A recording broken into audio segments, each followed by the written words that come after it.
Hi అండి, అందరు ఎలా ఉన్నారు? ఇవాళ అయితే నేను మీ ముందుకి ఎగ్ పొరుటు విత్ పచ్చి కారం కాంబినేషన్తో అయితే వచ్చేసానండి.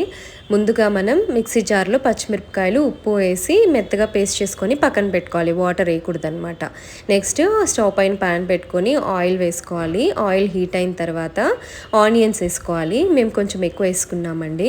తర్వాత టేస్ట్కి సరిపడా సాల్ట్, పసుపు కూడా వేసుకొని బాగా కలిపి మూత పెట్టి మగ్గనివ్వాలి. ఆనియన్స్ అనేవి మనకి బాగా ఫ్రై అయితే మనకి పొరుటు టేస్ట్ అనేది బాగుంటుంది.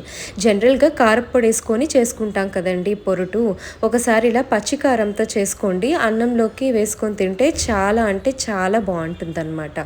ఇది చూసారా, ఇలా లైట్ బ్రౌనిష్ కలర్ అయినప్పుడు మనం ముందుగా పేస్ట్ చేసుకున్న పచ్చిమిర్చి పేస్ట్ కూడా ఇందులో వేసేసుకొని బాగా కలుపుకొని దీన్ని కూడా బాగా వేగనివ్వాలి. పచ్చివాసన అంతా పోవాలన్నమాట. చిన్న మంట పైనే బాగా వేగనివ్వాలి. చూసారు కదా, ఇలా బాగా వేగాలన్నమాట. చాలా ఓపికగా చేసుకోవాలి.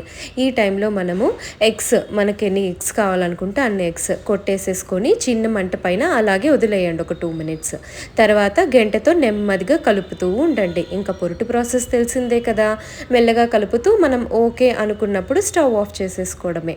కొంతమంది ఏమో పెద్ద పెద్దగానే ఉంచుకుంటారు, కొంతమంది ఏమో చిన్నగా స్క్రంబుల్ చేసుకుంటారు. సో ఎవరి ఇష్టం వచ్చినట్టు వాళ్ళు స్క్రంబుల్ చేసుకోవచ్చు. అయితే ఈ రెసిపీ మాత్రం చాలా బాగుంటుంది, ట్రై చేయండి. ట్రై చేసి ఎలా వచ్చిందో కమెంట్ సెక్షన్లో చెప్పండి. అండ్ మా ఛానల్ని ఫస్ట్ టైం చూస్తుంటే ప్లీజ్ లైక్ చేయండి, షేర్ చేయండి అండ్ సబ్స్క్రైబ్ చేయడం మాత్రం మర్చిపోకండి. Thanks for watching.